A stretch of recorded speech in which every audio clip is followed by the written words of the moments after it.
want to do that in their spare time, if you want to study Islamic history or something, go ahead. But you're there in a different capacity.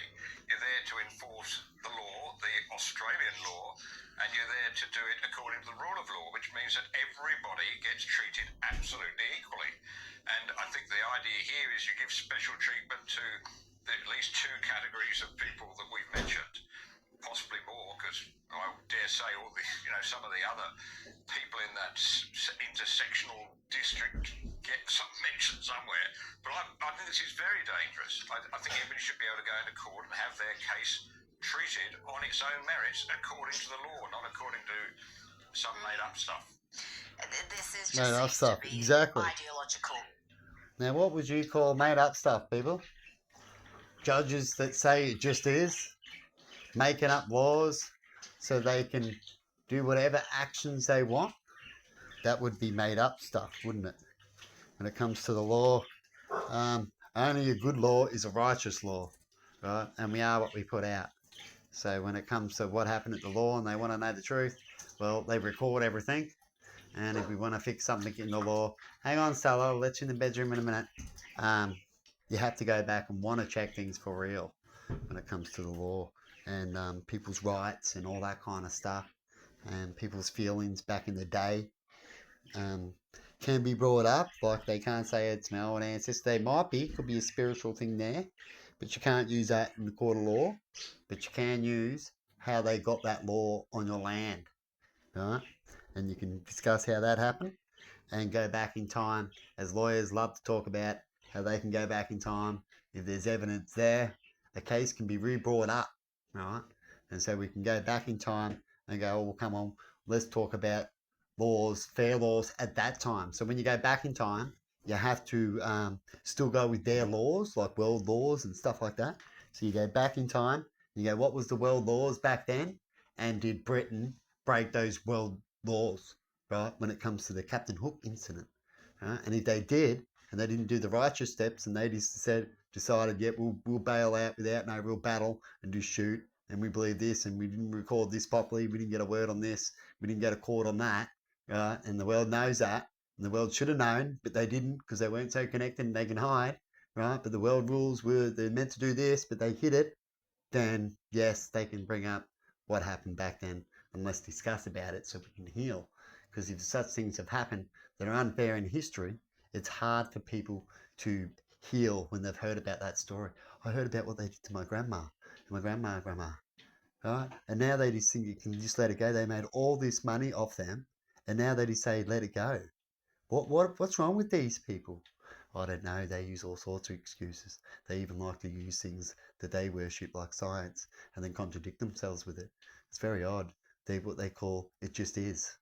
And if it's you whinge about it, they might make some more just is, right? And we don't want that, do we? Because it's power to the people, right?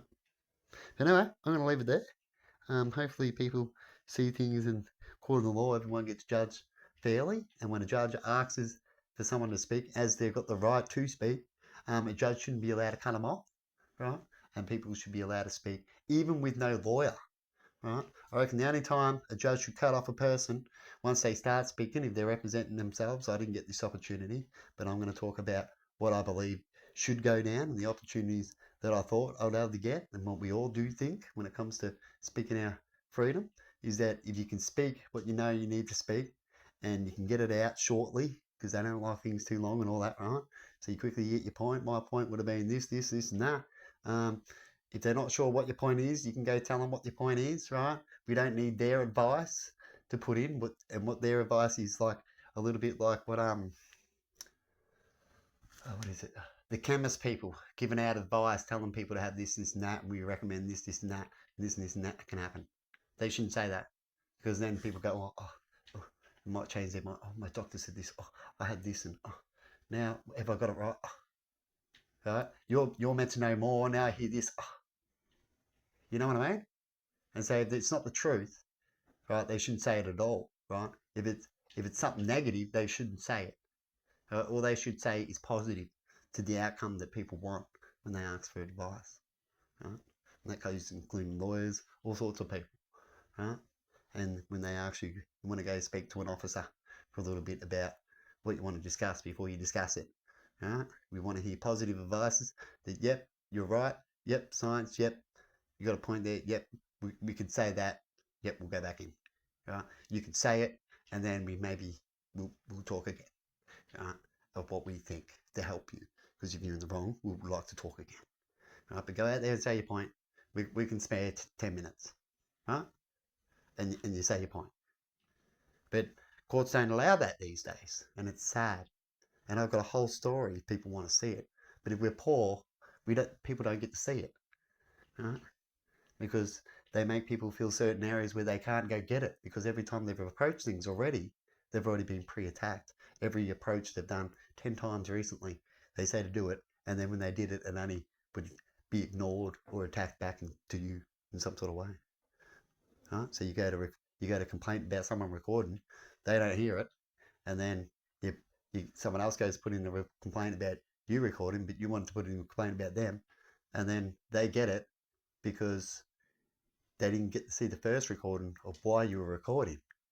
You know what I mean? But that's what happens. Sometimes you can even call certain areas, and they're meant to come and see you first, and they see the other person. So it's a little bit like these areas, you call it a burglar. About a burglar, you need help, and what they do is they run to the burglar, and they get the burglar's opinion about burgling your house first, and then they rock up in the burglar, and they go, hang on, we're meant to come here first about the burglar, usually, and make you feel better, but major wait, and we've seen the burglar, and the burglar says he wasn't burgling, and we believe the burglar, right? Now you try to convince us now, as we've seen someone else's story first, and you let us know if we can get convinced. Even though you caught us, we can get the burglar 10, not 5. Right? You see? It's not a good way of doing things. But anyway, have a good one, everybody. And see you later. I'll give you a clip about these in a sec. Bye.